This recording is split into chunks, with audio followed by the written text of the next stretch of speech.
What if I told you that blinding headache, the nausea, the feeling like you can't look at light, isn't actually a headache at all?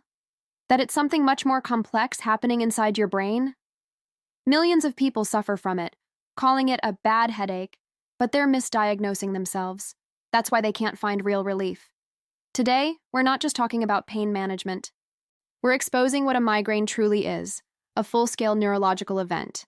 We'll decode its strange symptoms, the different types, and most importantly, the modern science-backed strategies to prevent and stop attacks. Stick around, because by the end of this video, you might finally have the missing piece to your puzzle. Let's get this straight from the start. According to the International Classification of Headache Disorders, a migraine is a primary neurological disorder. It's in your genes. Think of it like a software glitch in your brain's hardware. It's not just about blood vessels dilating. It is a cascade. Abnormal electrical activity spreads across the brain, a process called cortical spreading depression. This triggers your trigeminal nerve, the major pain pathway for your head and face, and floods your system with inflammatory chemicals, like something called CGRP. The result? Your brain goes into a state of hypersensitivity. This isn't a headache. It's your brain having a severe system-wide reaction. Host. So, what does this system-wide crash feel like? The pain is typically a debilitating, throbbing, or pulsing pain, often on just one side of your head. But the pain is almost the sideshow. The real hallmarks are the associated symptoms. Photophobia. Light feels like knives in your eyes. Phonophobia. Sounds are overwhelming and painful. Nausea and vomiting. Your digestive system shuts down. Brain fog. You can't think, find words, or concentrate. And more. Dizziness, vertigo, extreme fatigue. If you have a headache plus any of these other symptoms, you are almost certainly dealing with a migraine.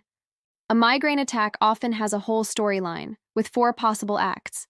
You might not get all of them. Act 1. The prodrome. Hours or even days before the pain, your body sends warnings. Yawning constantly, food cravings, hello, chocolate, mood swings, neck stiffness. This is your brain's hypothalamus kicking things off. Act 2. The aura, for about 25% of sufferers. This is the wild one. Reversible neurological symptoms that last 5-60 minutes. You might see visual disturbances, zigzag lines, shimmering lights, blind spots, or feel tingling, numbness, or even have trouble speaking. This is the visual proof of that electrical wave sweeping your cortex. This is why we have 2 main types: migraine without aura, the most common, and migraine with aura. Act 3, the headache attack. This is the main event we covered, the pain and all the sensory chaos. It can last 4 to 72 hours. Act 4, the postdrome, the migraine hangover. The pain is gone, but you're left feeling wiped out, drained, and foggy for another day or 2. Your brain is recovering. Now, the part you've been waiting for. How do we fight back? Modern treatment has 2 arms, and you often need both. Arm 1, stopping an attack, acute treatment. You need the right tool for the job, taken as early as possible. For mild attacks, strong NSAIDs like ibuprofen or naproxen. For moderate to severe attacks. This is where specific migraine drugs come in. Triptans, like sumatriptan, are the classic go-to. They work on serotonin and constrict blood vessels. Newer options. The gepants, like ubrogepant, and CGRP blockers. They target that key inflammatory chemical we talked about. They're a game changer for many. Warning: using acute meds too often, more than 10 days a month, can lead to medication overuse headache, making everything worse. Arm 2, preventing attacks, prophylaxis. This is for if you have frequent, disabling migraines. The goal is to reduce frequency by 50% or more. Oral preventatives. Older medications like beta blockers, propranolol, anticonvulsants, topiramate, or tricyclic antidepressants, amitriptyline, are used because they calm hyperexcitable nerves. The new frontier, CGRP monoclonal antibodies, drugs like iranomab or fremanezumab.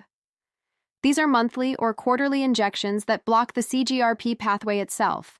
They are designed specifically for migraine prevention. Lifestyle is non-negotiable foundation. Your brain craves consistency. O, sleep. Regular schedule, even on weekends. O, eat and hydrate. Don't skip meals. Stay hydrated. O, manage stress. Mindfulness, yoga, biofeedback. Find what works. O, track your triggers. Use a diary. Is it hormonal? Certain foods? Weather changes? Knowledge is power.